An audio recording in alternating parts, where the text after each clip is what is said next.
I go live so I'll mute myself on you for 1 second. Oh, maybe I don't have to. Hold on, let me see. It opens different every single time. It's really annoying. Okay, live. Oh, we're live on Facebook. Okay. All right, let me turn off the mute on Facebook so it doesn't give you bounce back.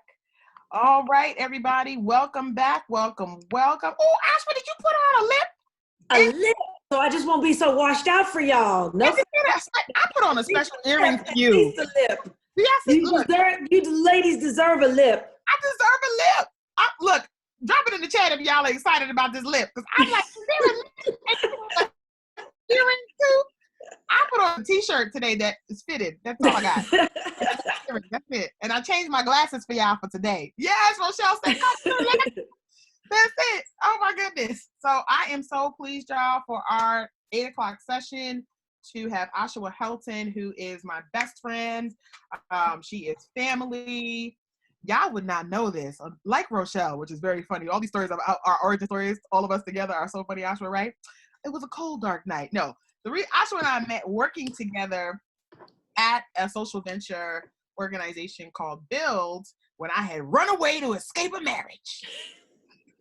That story sounds good when I tell it that way. It's so good. And I was the national director of national VP. The title changed so many times of development, and Ajuah was our chief program officer. But at the time, you were the executive director in the DC office, and I invited Ajuah to stay at my apartment when we were on our cross-country crisscrosses in our offices, and I didn't know her from a hole in the wall. And she's like, "Who is this crazy lady that's invited me to stay at my place?" It was me. But we fell in love, y'all, because when I came back home, even though my apartment I felt was very nice, Ajuah had it professionally cleaned, and I was in love instantly at that moment. And I never let it go ever since. And little did she know, she was like, I don't know if my place is okay, but you're welcome to it. Meanwhile, I'm like, am I at a hotel? It's the most stylish, gorgeous, living in and yet lovely place I've ever been, and I can't leave a trace that I was here. Where's the cleaning crew? I mean, perception is everything, as we will discuss on this hour. Earlier, perception is everything, as we about to do on this hour. So, but that's just our friend story. Ajuah, you are an experienced social sector executive. You have spent most of your life around young people in the education space, in the program evaluation domain, in the entrepreneurship space. But you moonlight as a sage who just be dropping it all. And Rochelle could pop on and tell you, don't let Ajuah lean into your ear a little bit and break it all the way down to the ground. Yeah. And then pick up a cocktail and be like, I hope you like it. Did you catch it? It's a plug missing right here. Where? So Ajuah, I want to turn it over to you. You can give a little bit more about your formal background, but I always like to give people a little funny and a little story about how we've gotten together. And yeah, Ajuah is not a fundraiser by profession, but has years of fundraising, as she was the head of external affairs for the Atlanta region for Teach for America, and had to learn fundraising lickety split. And so is well versed to talk with us tonight. So Ajuah, I'm going to turn it over to you and turn my mic on mute, and my camera will be on.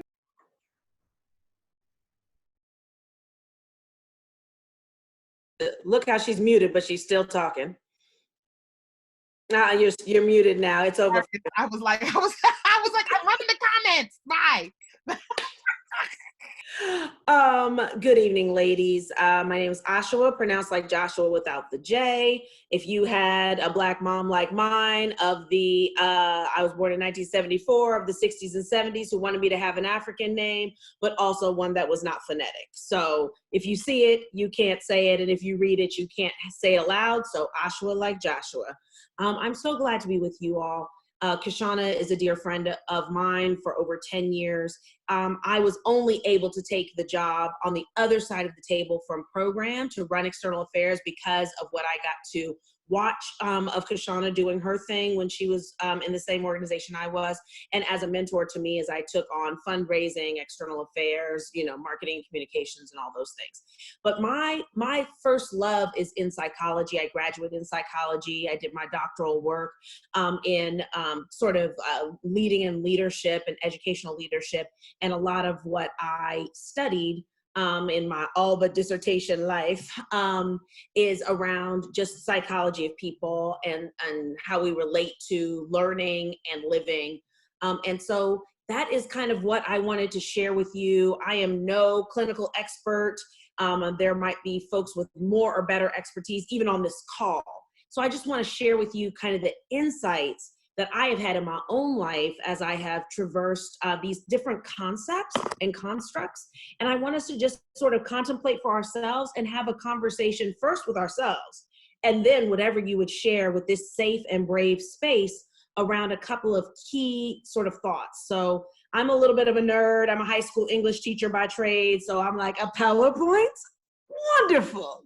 So I was happy to be able to have a few governing slides, but if you don't have them, you won't need them because I will most certainly be narrating what's on them. So I'm going to share my screen for those of you who have a visual. You'll see a couple of key sort of definitions. And so a little bit about me. I am from Oakland, California. And I went to all private school until high school. My mother was a civil rights activist of the 60s, first in our family to go to college. And so when she had an opportunity to give me every advantage, that was every advantage. Being the only poor kid, fat kid, Black kid in my private school, but top-notch education. But it really got me interested in psychology and people and what's the same and what's different. And then as I moved into high school at Berkeley High School in Berkeley, California, adjacent to Oakland, huge public school, very diverse, I realized that there were a lot of disparities in what I had experienced educationally, which was on the up, socially, which was on the down, and navigating that space and getting to know myself and being on that journey has been a part of the last, every year of my life, 45 years. So when Kashana said to me, like, what would you want to talk to our women of color fundraisers and allies and supporters about? I said, navigating womanhood, the kind of self-esteem, self-concept, and worth kind of thoughts and how they impact how we live. I threw in love because this is our safe, brave space, and how we live and how we lead also shows up in how we love. And to just think about those concepts together. And so that they are both related to the topic of fundraising and professionalism and development, and also adjacent to and also inside of. And so I just want us to kind of grapple together. And so just, indulge me as we think about what are these terms? Like, what's even the difference? So what I would love to do is just share a set of definitions. If you go on the good interwebs, you will see 5011 definitions of every of one of these terms. But this is a set of definitions that sort of hang together. They relate to each other within a psychological narrative. And I just find them to be interesting for us to kind of contemplate together. And so we are going to first kind of dig into our little definitions so that we can define and then diagnose. And then from there, we're going to sort of greet ourselves and grapple a little bit in that space.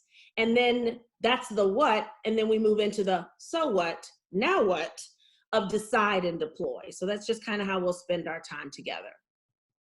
So let's think about this term self-concept. The conception of yourself that includes physical and psychological skills and qualities that make you who you are. A self-concept will influence judgment, mood, and behavior patterns. So let's just like marinate on that. Let's just like hear that. I'm going to read it one more time for folks who are not visual and are hearing it audio. The self-concept, the conception of yourself that includes physical and psychological skills and qualities that make you who you are. A self-concept will influence judgment, mood, and behavior. Let's just take a moment. All right, now I'm going to put up the next definition, and I'm going to ask any of you who are on chat to chat in, what is the difference between this definition and the next one I'm going to put up? Self-esteem, the degree to which the qualities contained in our self-concept are seen to be positive. Self-esteem encompasses beliefs about oneself, as well as emotional states such as triumph, despair, pride, and shame influenced by others. Would you please chat in if you are of a mind? What do you see as the difference between these first two thoughts? Self-concept and self-esteem. I'm gonna pop back to the other vision.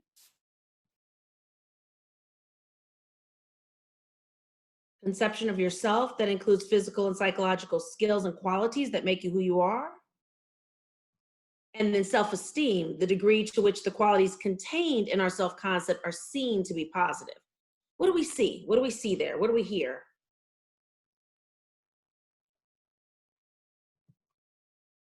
Internal versus external. Janzel, I love that. Yes. Self-esteem, it seems more about perception, while self-conception is about what you essentially are. Come through, Michaela. Self-concept is objective, and self-esteem is starting to be in that subjective space. Yes, yes. Nika? I'm gonna go with Nika. When you got those two ends, you're trying to be tricky like me. Anika. Let's say it again. Anika. Nanika, see, there we go. No, Anika. Anika, Yeah. Don't come off mute if you're gonna be loud and wrong. Hey, I'm from New York. What you talking about? Okay. What I think versus what I and others think. I like that, Kashana.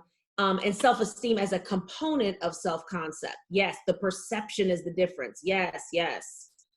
Born in 74, and yes, another African name. Yes, mwah.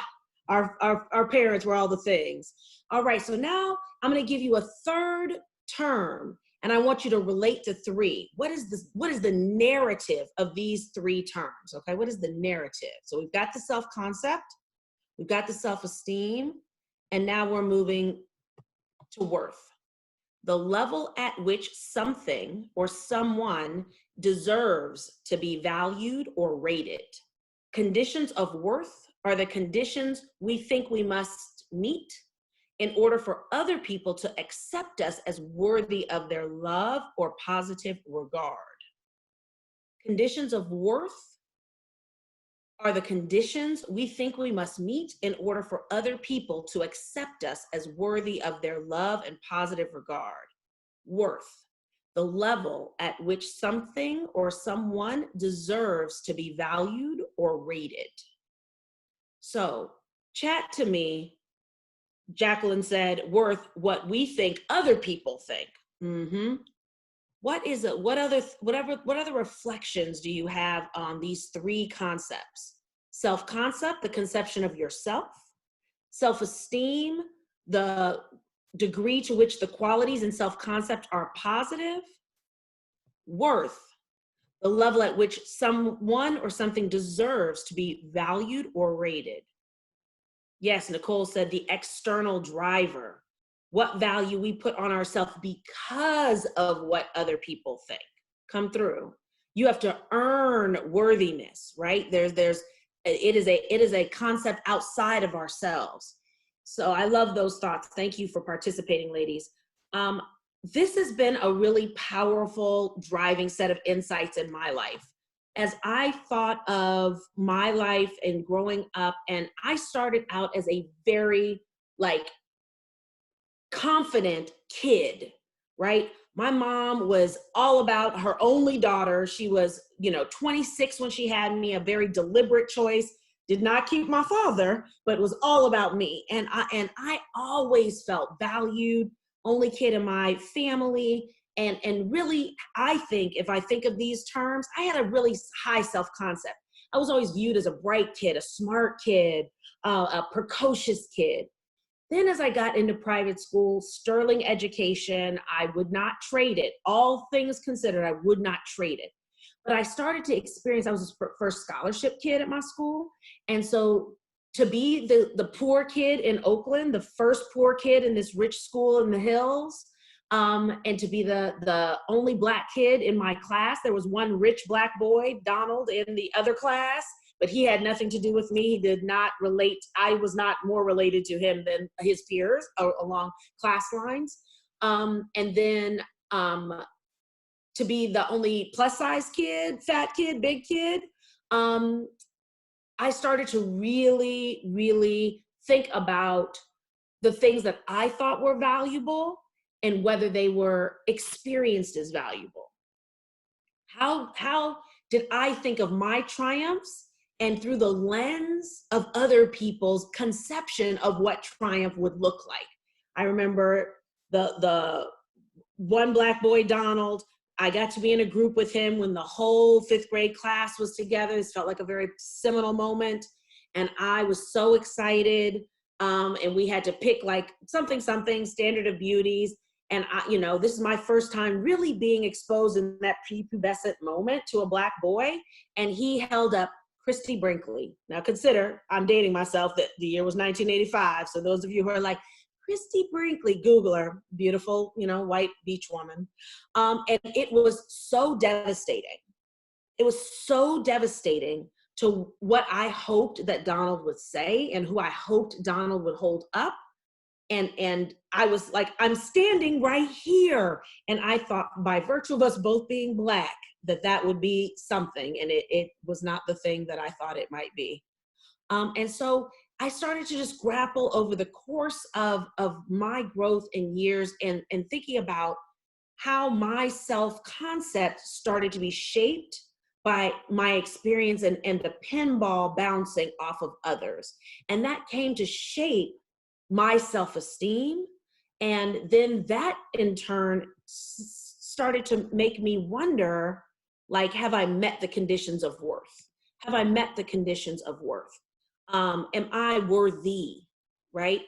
And if the measures that I had for my own self-concept did not match that of the world, what was true of me? Kashana and I joke, I must be one of the last 12 women in America with a perm. Full relaxer. Well, you and 11 other of your sisters.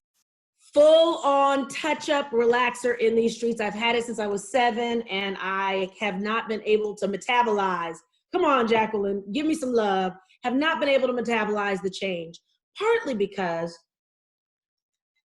as I think about what the standard of beauty in the 70s and 80s was in California, inclusive of what my mother always held up. My mother would have me do this exercise, and my grandmother, so that you could get rid of your double chin. It didn't work, obviously, but I would have to do it an hour a day when I was growing up. And it doesn't even work. Oh my God. And it doesn't work, but I was obsessed. I did it all through my teens, all through the high school. Like I just remember, Yes. Yes, come on with that straightening comb. Come on. The shape of what I consider to be worthy and beautiful and valuable is indelibly shaped by my childhood, my adolescence, and the historical moment I was in. And so as I have moved through my career, I've been very fortunate. I went to Clark Atlanta University, one exceptional university here in Atlanta, Georgia, on the corner of J. Street, Brawley, Fair Street, Southwest. I majored in psychology and English education, went straight into Teach for America, which was at that time a quite elite, quite selective teaching program, kind of the Peace Corps for U.S. teaching in the year 1998. And I've been in what we kind of talk about as social venture, high-performing nonprofits in the boom of the early 2000s, when all these white folks were starting to like get religion and want to do things for the social good, then cross that with the economic downturn of the mid-2000s. So everyone and their mom decided to start an organization with their wealth, with their privilege, with their access, with their opportunity. So your Teach for Americas, your KIPPs, your iMentors, there's so many social ventures across the country, mostly started by outsiders to serve public good and to serve social good. So I have been in this space for about 20 years, thinking about how my worth and my self-esteem are really shaped by that dominant culture that's around me and the legacies of my own childhood and adolescent experiences. So I am just fascinated by how this then shows up. So as you ladies think about these 3 concepts, as you define and diagnose, I want you to greet yourself. Please chat in where you feel like, and if you're brave to come off mute, I'd love to hear your melodious voice. Where you feel like you are strong, where you feel like you have found a self-concept that is enduring, where you have found a self-esteem that is protective, and that you have been able to find a degree where your qualities are positive, and where you feel like you are have a strong sense of self-worth. Come off mute or type in where you feel you're strong, and where, as my friend RuPaul would say, where does your inner saboteur live? Where Yes, inner RuPaul. saboteur, don't get Ru started on this good inner saboteur. Where does your inner saboteur live? Is it in your own sense of worth based on the conditions that others have told you are worthy? Is it in your self-esteem and your ability to see yourself as positive through the lens of kind of the qualities contained in your self-concept? Or is it in that bedrock conception of yourself? Where are you strong? Where would you need to be shored up? I'd love just some reflections, anyone who feels confident and safe and brave to share. And everybody have the ability to unmute yourself. I see Naima's unmuted. Go ahead, Naima. Oh, I just followed the prompt and unmuted myself. I didn't have anything in particular to share. I'm just listening with utter delight. So please continue. Absolutely. And if you are moved and to say something, come on off that mute. But anyone who has a thought, Nanika, will you share a little bit? Would you be willing to give us a little voiceover? Sorry about that. Yes. So I think my strengths lie certainly in having an extensive historical ancestry, many generations, really understanding where I've come from and knowing the various stories of my ancestors. It gives me a distinct sense of who I am. However, I think, I come from a very, like most Black families, a very maternal environment. So it's the women who are predominantly in charge. And so vulnerability, I think, is something that has to be practiced and has to be demonstrated. And so I find that to be a challenge, but I do try to practice that as much as I possibly can. And certainly in my own parenting with my daughter, I led with vulnerability with her for sure. But it is a challenge outside of that, that parental role. Beautiful. And please pronounce your name so me, and by me, I mean we, and by we, I mean Kashana can understand. Sure. Anika. All right. We are good. We are wonderful. I said it right. And so Kim is vibing with you, Anika. Strong family of entrepreneurs and women who led that fight. That's beautiful. And Michaela shared, I'm strong in my self-concept based on family, but my inner saboteur dredges up that imposter syndrome. So Michaela, is there anything you would voice over or share about that imposter syndrome moment? Oh yeah, for sure. I think we did a Facebook Live or something about that, right, Kashana? It was recent with the Rooted Collaborative Facebook group. But yeah, I think it is just this concept that you're not necessarily good enough, that yes, you're credentialed, but perhaps you don't have what it takes, that perhaps the others are more qualified than you are for the job. And then what happens is if someone says something that can be misconstrued as supporting that inner saboteur voice, then it causes you to spiral. So just when you think like, okay, I'm on equal footing, I'm good, feel confident, feeling nice, then someone makes a comment and it could just be innocent or completely unrelated. And I'm like, oh my God, I don't know what I'm doing. Oh, so it's something you have to really fight. That's a beautiful reflection. Thank you so much. And so as we think about who we are, and so Kim is sharing, I work and coach many women who never felt like they were enough. It's a struggle, yes. Janzel sending Anika some love, yes. We really have to contemplate and really grapple with who we are. I have come to the point in my life, coming full circle back to my self-concept. It is now what I call situational. in the areas where I feel really clear-eyed about my own worth, and it's been properly validated in the world, that feels very strong to me. So whether it is something as small as like pop culture trivia, or something as big as the educational practice I am in as a chief program officer, you know, I will say I can always get a job. You know, I have only ever been out of work 91 days, you know, since I was 18, because I can always get a job, right? And I was one of those people who never changed my major, always, you know, had a job, been in the same field, you know, in the same vector of work. Very blessed, very fortunate. Those things situationally, I feel strong self-concept. I have returned to myself. I believe myself, even to the naysayers of others. The last job that I had tried to break me, y'all. Tried to tell me something different than I believed about myself as a professional, as a Black woman. And as Kashana walked alongside me through that experience, but I came out on the other side because situationally, I feel quite worthy. On the other hand, as a single Black woman at 45, no children, I have continued struggles with the worth around my identity as a woman and worthy of love and worthy of the deep male, female, Black male partnership that I so crave, you know? And so that's why it was really important to me that we grapple together and that we think together around living, loving, and leading, because these pieces are all intertwined, and the implications for us as leaders based on how we consider ourselves, how durable is our self-concept, how honest are we with our own strengths. As the poem says, we're afraid of our own strength. We are afraid to be great.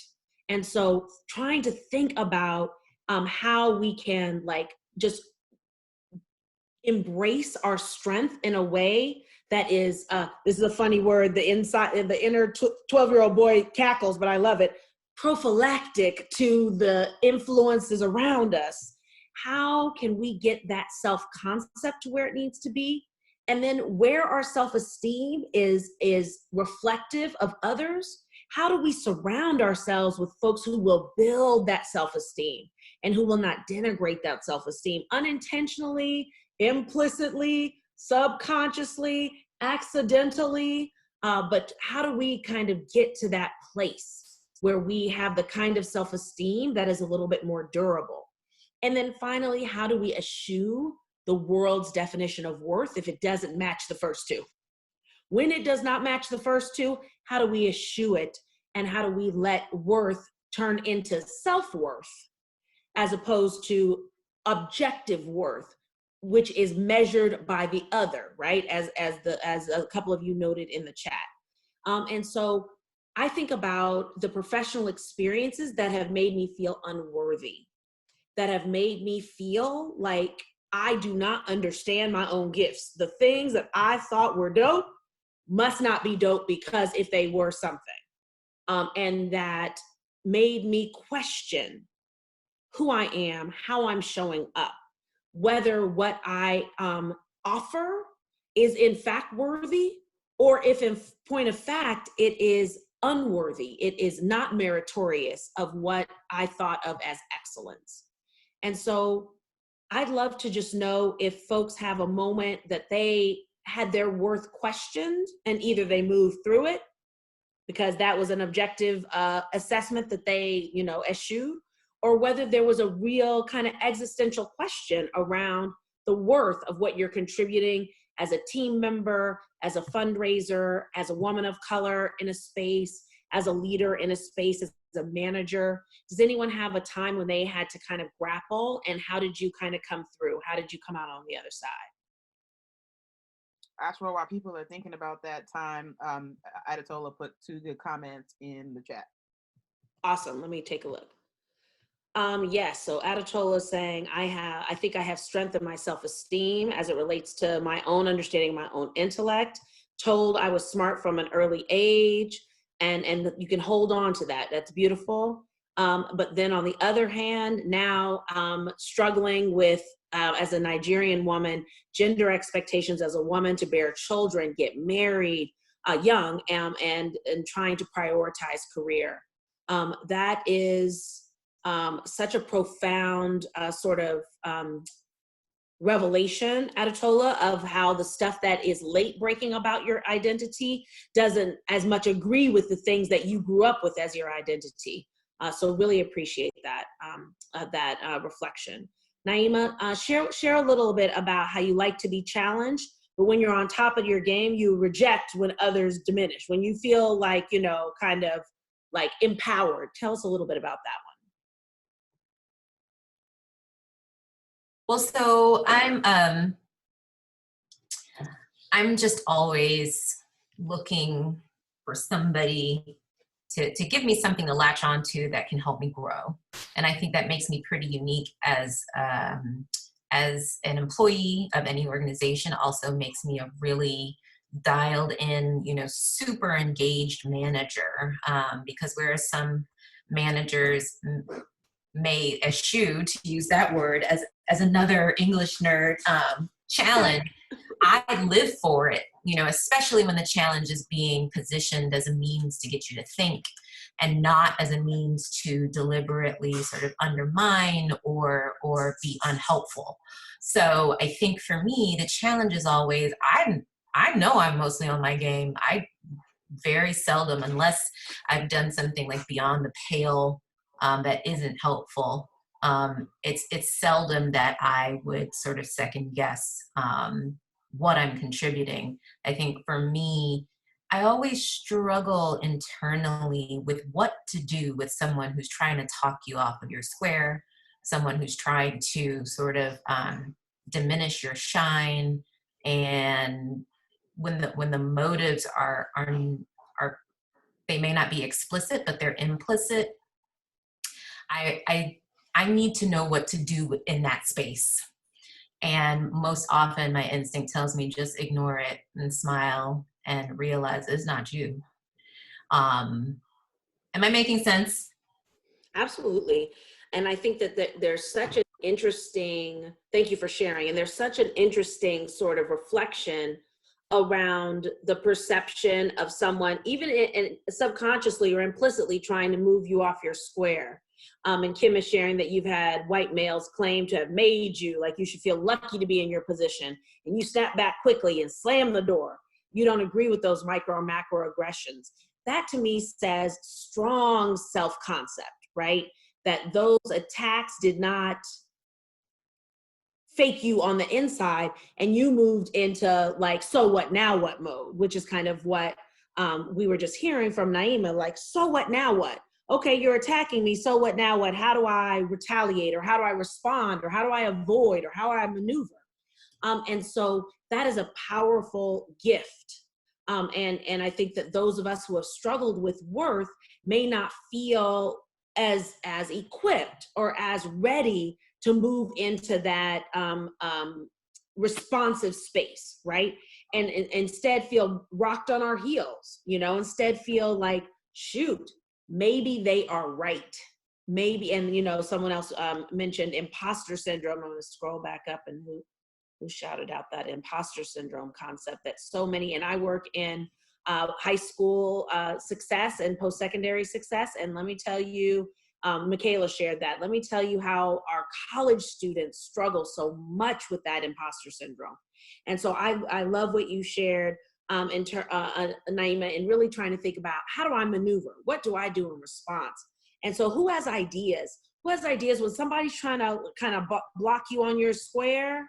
Like, what is one thing that you think about how you respond? How do you claim your space, reclaim your space when it seems like folks are trying to knock you off the block? Does anyone have thoughts or things that have worked for them? Well, I'm going to interject one more thing here, yes, because what I realize is that a lot of it will depend on sort of what the leadership style or work style of that person is. What I find most often, I come into conflict with people who tend to be positional leaders, people who may occupy a title, but they lack sort of the intellectual rigor, the creativity, the sort of courageous and collaborative work nature. And I'm like, dog, like you're literally parroting everything I say with no contribution to this space. And you're trying to move me off my square. Like, are you serious? Let me school you real quick. So I think it goes back to identifying like the archetype, right? You know, to be a good manager, to be an effective person within an organization, you kind of know who you're working with. And that I think it helps to identify what archetype you work really well with, and then another archetype that maybe you don't. So you know how to respond to that person and let them know either way in a way that they'll understand. I really like that. And what Kim was sharing is like, she might've been rocked at first in this situation. She shed some tears and that self-doubt crept in, but then confronting the person and turning the tables, it worked. He left you alone. And so I think that both of you are on a similar vibe to kind of recognize who you're dealing with, recognize the situation, and see if you can turn the tables. And especially if it's positional power, if you can, you know, kind of change the odds, change the stakes, make it more about expertise and ideas and content, and not so much that like trickle down of your authority. I really like that as a defensive strategy or an offensive strategy in defense of yourself. I want to note what Jacqueline shared, that it's easier to believe someone else's narrative if you don't have the support from a strong group of sisters who can identify with the struggle. It is so real. And as I think about what it was like to be the only Black kid in my grade, and then to go into a really supportive sort of Black community within my high school, and then to go to an all Black college, and how that really changed my perspective and really emboldened me as a leader. And so I just want to honor that concept. I love the movie Pretty Woman, and at one point, Edward Lewis says to Vivian, you know, like, you are a special woman with very special gifts. And she says, the hard stuff's always easier to believe. And that's something that, you know, kind of always haunted me as a thought. It's easy to believe someone else's narrative, you know, and how important it is to surround ourselves with the people who buoy our self-esteem and can validate our worth when we need that validation. Oh, there are two more concepts here. Michaela was sharing, my Black women mentors and peers have talked me off a ledge many a time. Yes. And God always seemed to send an angel when I needed it most. That's beautiful. And Janzel, so what would you share? Yeah, so I was born and raised in Hawaii. I'll make this short. So, and then I moved to Utah, and that was an interesting move. And it took a little while to kind of understand who I was and why I was here and how I just go about my daily life among my white peers. And what I realized was the reason why I was not struggling as much as other people of color in Utah in a predominantly white community was because I was born and raised in a place where I was the majority. And I was fine. Like, the people around me looked and talked like me. We ate the same food. We spoke the same. We had the same vernacular. I mean, everything was similar to how I was raised. And then when I moved here, I already had that confidence because I had my village and my people and my community. And then when I talked to people who didn't have that village to help support them being raised in a predominantly white community who are people of color, then I think that was harder for them to grow up and be raised like you're sharing too, Ajuah. So I just think that if we don't have that as our background, I know Anika shared that yesterday about being raised in a Black household, but in a white community, but she still had that, you know, strong community in her home. But if we don't have that, and if we weren't raised with that, then we can still find our village now and start from there. And then find our identity and our people, and then move from there, and hopefully get all of these self-concepts, self-esteem, and worth, and learn. And yeah, I just think that having that foundation is where it's important. I love that story. Thank you so much, Janzel, for sharing. And I love it when it's homegrown, and I also when we get to choose it, right? You know, whether we're born into it or we choose it, and that is the power of the Rooted Collaborative, is that we can also be that for one another.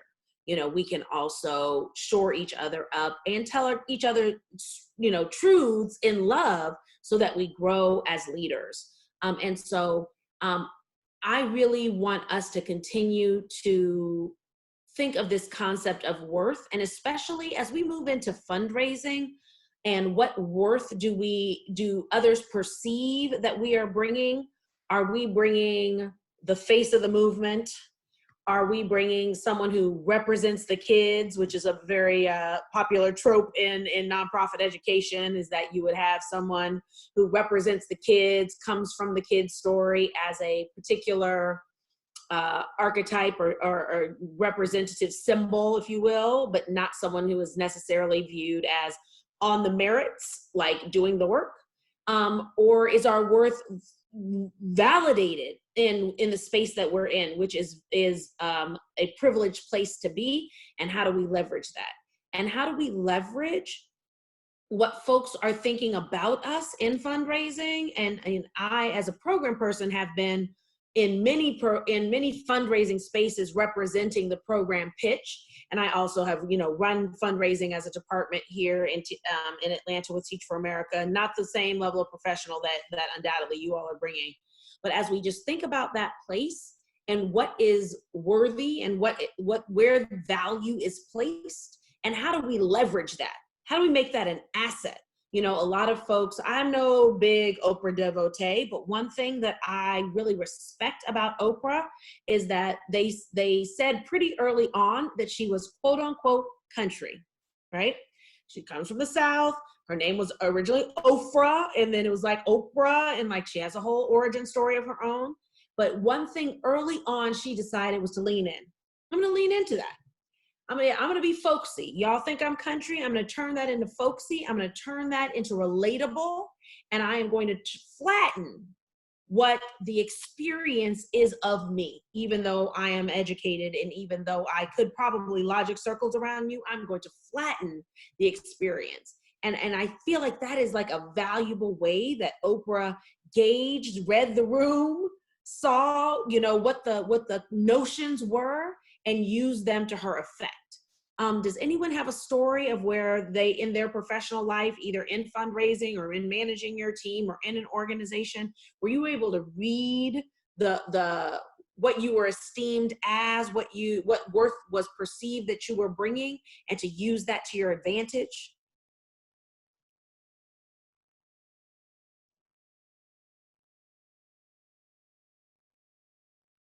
So I know folks are like, let me see. Mm-hmm. I know it really requires for us to think about what are those perceptions of others, and to really contemplate, why were we brought on the team? Why were we selected? What are folks trying to accomplish? And how do we use that as an asset? How do we turn that negative into a positive? If I am representing as the person of color, how do I leverage that? I can tell a personal story. Being from a low-income background has come to be a differentiator in my life, in my 30s into today, because I'm no longer like, I make good money, like all is well, it's fine. I'm doing great in that regard. But being from a low-income background is a very particular identity, right? I don't have $500,000 of credit. There is no borrowing from any parent. It's very, very different. Right? Like, it is very, very different for me being from a low-income background. When I start a job, I am here because I need to get a check. Oh, what's that you say? We worked 2 weeks in the hole and I got hired off cycle, so I'm not gonna get my first check for 3 weeks. That matters to me. And I don't operate in the same margin as others. And I am a single person, so it's not a double income household. And so thinking about that positionality, I struggle with my worth among more wealthy peers, but I was like, oh, but wait, this positionality allows me to represent that. So when I came to my most recent job, they were like, I'm sorry, your corporate card's not ready. I said, oh, I'm not going to be expensing a single thing to my own personal card. So would you be able to expedite that? Because when you hire people, you need to make sure every person who's supposed to have a corporate card and who expects to have a corporate card to be able to charge travel can do that on day one. And that is a change that my organization has since made. That they have, after hearing from me and living the wrath of Ajuah around the idea that you would assume that I can front the money and get reimbursed when you have said I will have a corporate card. Maybe I could and maybe I couldn't. But what I represented is I took my own understanding of positionality as a person from a low-income background, and I applied that, even though I probably could have bought that first plane ticket a week and a half after I got hired. I had to go to Dallas to join an event. But I instead said no, and I just held the line. They had to literally overnight the corporate card in order for it to get charged. And so that's a personal story for how I think about turning the tables, you know, on taking the positionality that they might ascribe to us and instead making it work for us.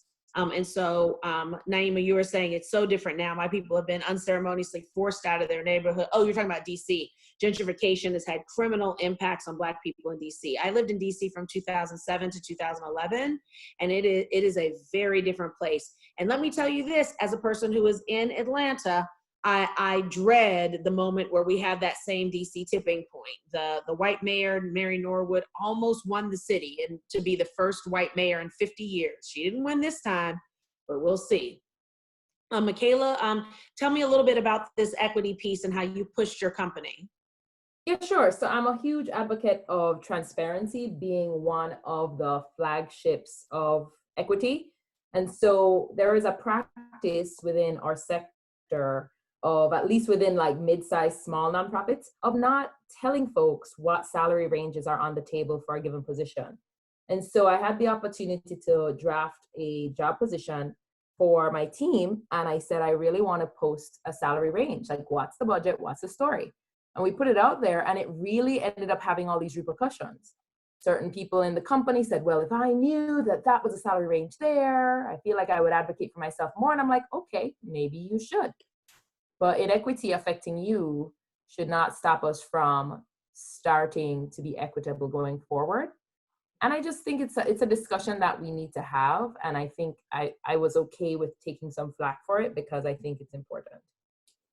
Such an important fight that you fought in that moment. And tell me a little bit about like that feeling you had when you took that flack. Were you able to move through seamlessly? Was there a moment when you doubted that decision because of the kind of little firestorm it created? What did you think about yourself and your own trajectory as you had chosen that particular battle? Yeah, so I think the first piece was I knew that our incoming ED also feels the same way, and she was just trying to figure out how to kind of start some equity moves. And so I saw it as an opportunity, and I kind of mentally knew, well, future leadership will back me. But then also, I think I had to be okay with defending the decision and explaining, you know what, I know this is uncomfortable because we didn't roll it out across the board. So we're in limbo.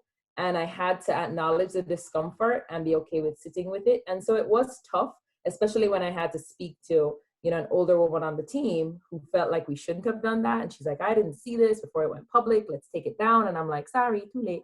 But, you know, but I thought it was okay. Like, we're all living, we're fine. And now we're in the age of coronavirus. So we may need to do some hiring freezes anyway. But I'm glad at least there's a precedent set, you know? So it's tough. You have to count the cost. That's for sure. Absolutely. Thank you for sharing that story and for your personal reflection on it. You know, as we, sort of contemplate these different concepts of where we are on our own journey of self-concept, how do we think of our physical and psychological skills and qualities, and how it influences whether we have a high self-concept, a strong, a well-grounded self-concept, and how that positively influences our judgment, mood, and behavior, or whether we can be rocked in our self-concept of our own concept of ourselves in a way that influences how we move and how we behave. And then thinking about our self-esteem and how protective it is based on whether we have deemed the qualities of our self-concept as positive. You know, I like these concepts around fixed mindset versus not having a fixed mindset and really having a sense of efficacy and having a sense of belief that things can be changed. And so, I encourage you, I charge you to think about how often you say, I am. How often do you say that's a fixed mindset concept, which could be fine. I am always late, right? I'm always late. That is a fixed concept, fixed mindset not a growth mindset that says like, I'm often late, but I would like to be better. If you would like to be better, if it's something that you would value and want to change. And so how often do we say as managers, I'm a directional leader. I'm more of a director than a coach.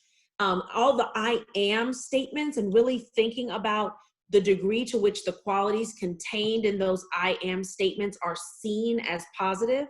This is where we get into that strong Black woman sort of thought, that angry person, a woman of color sort of moment, when the things that we consider to be positive, I'm strong, I am opinionated, I am convicted, are experienced by others differently, and it rocks our self-concept.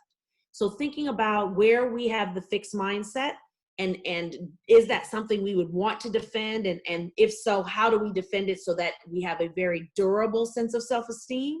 Is like one of the pieces, a little piece of mental homework that I want to everyone to take away. And then as we think about the actual worth piece, which is altogether external, right? And it is external, but it affects then the ripple of then to the self-esteem and then to the self-concept. Those conditions of worth that we think we must meet in order for other people to accept us as worthy. And one thing that was very interesting in our conversations is that the way that folks might have vocalized around who they are at work is different than the way we talked about who we were growing up or who we are in relationships. And so coming to that sort of live, love, and lead, they're all intertwined, related to how we show up and how we lead in our personal lives, how we lead in our interpersonal lives with others, and ultimately how we lead ourselves. You know, I would say where I struggle with worth so much, and Kashana knows this, is when no one is looking. I know that I have entered an unworthy space when I can't get motivated unless someone sees. So it'll be something as simple as here in this good quarantine space, do I have to like shower every single day with the shaving and all of the items every single day? When no one is looking, that's where our self-concept needs to carry us through. And if we need that external validation, if we do our best work in group projects, but not when it's an individual shine, worth might be influencing what's happening, right? That we need the bounce of the worthiness in order to really be our best selves. And I want us to interrogate that. I want us to take it away from ourselves like a jewel and turn it and look at it like this here and see, is that something we want to keep? Because we need to have a growth mindset about things we don't want to keep. And so I want to find myself worthy. I am going to do my own nails, even in these COVID streets, as I cannot go to the salon. I am going to send away for a kit and do my own nails because I'm worth that. And whether anyone sees it or not, I am going to adopt and embrace that. And so I really, as we close, really want us to kind of think about the way that we define these different terms and diagnose, the way that we greet ourselves. Hello, self. Let us tell ourselves the truth about the truth of ourselves down to the marrow.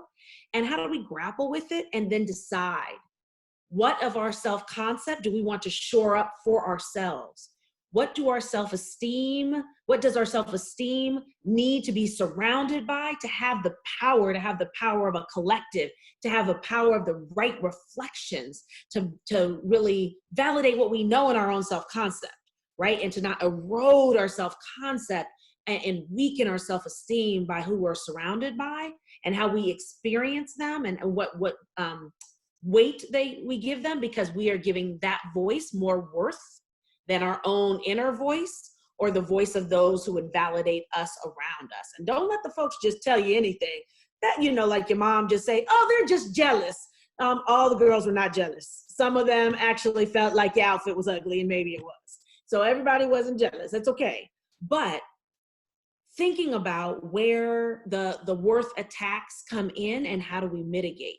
And so I encourage us to utilize one another as partners in this work, as accountability buddies, to kind of do this little mental homework of the defining, the diagnosis, the greeting, and the grappling, and the attacks of the worth on the worth, and to just make sure that we're really having that conversation with ourselves and with our community, because how we, in my mind, grapple with these three and move through these three interlocking connections really affects how we can really attain our highest level of leadership, of life, and of love.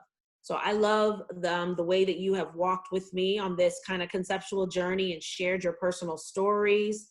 And I hope that we will be in communion with one another, and make sure that we are having the conversation with ourselves, for ourselves, and also that we are attaining our own worth and putting that self in front of worth, and making sure that we are the evaluators and not the interceptors. So I send it back to you, and I give love to this group, and thank you for allowing me to hang out. Let me just throw another one. Let me just throw it again. Oh my gosh, y'all, people are like, all right, forget it. We gotta go. Oh my gosh, listen, this is a strong J moment.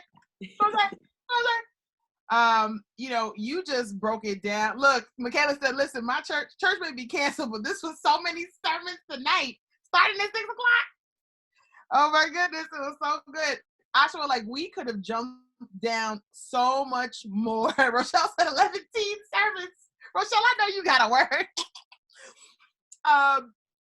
You said so many things. First of all, I love the way that you broke it down for us. So I don't know if y'all have noticed with our speakers, whether we have slides or not, that each of us have like the 1-2 punch.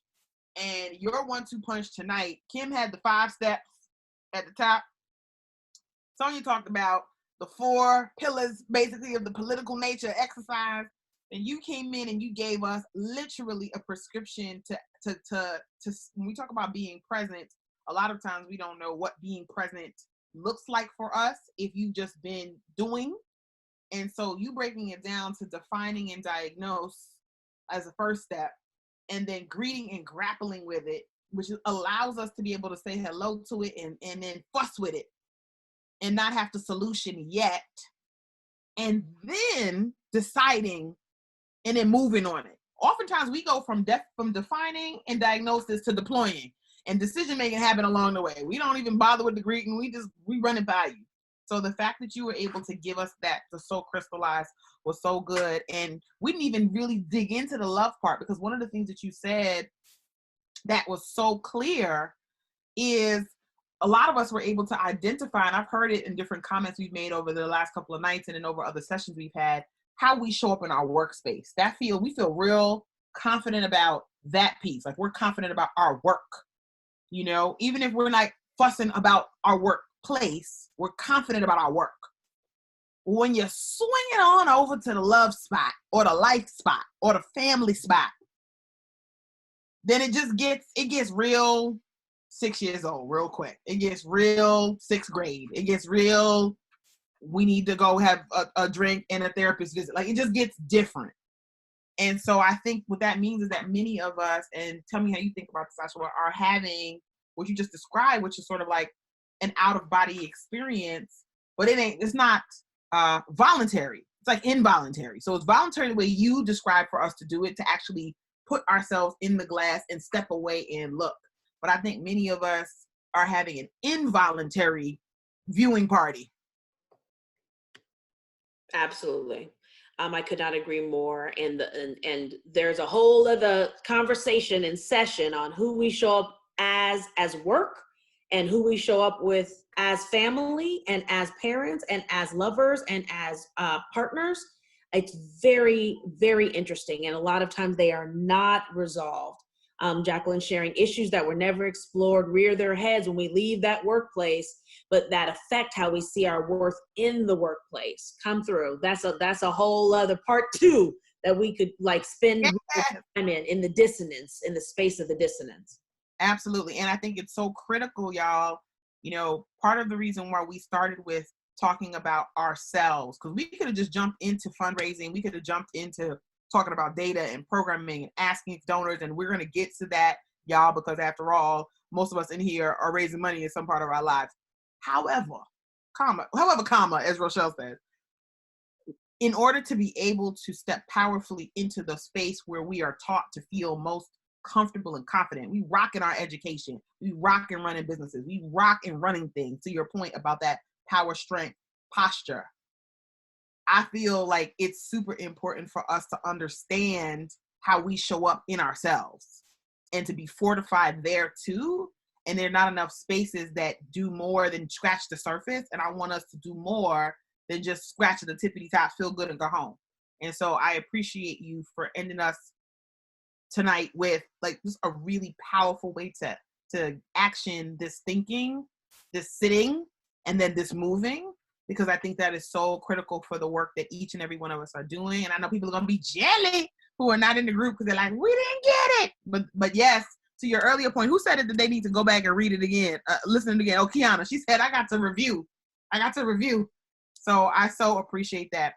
Y'all, it's 9:02. Ajuah, thank you so much for spending time and closing us out tonight. I know we will bring you back again because her expertise is deep, y'all. How many of y'all want to hear more of this work on the personal end? And then how many of y'all need a little bit of a deep dive on working with our programmatic team members on the program side of the house? Because Ajuah will break us down to the gritty ground, and we will go in that place being like, and now let me talk to you about theory of action. And now let me talk to you about, and now let me break you down on the evaluation. And then we want to talk about data. Let's go.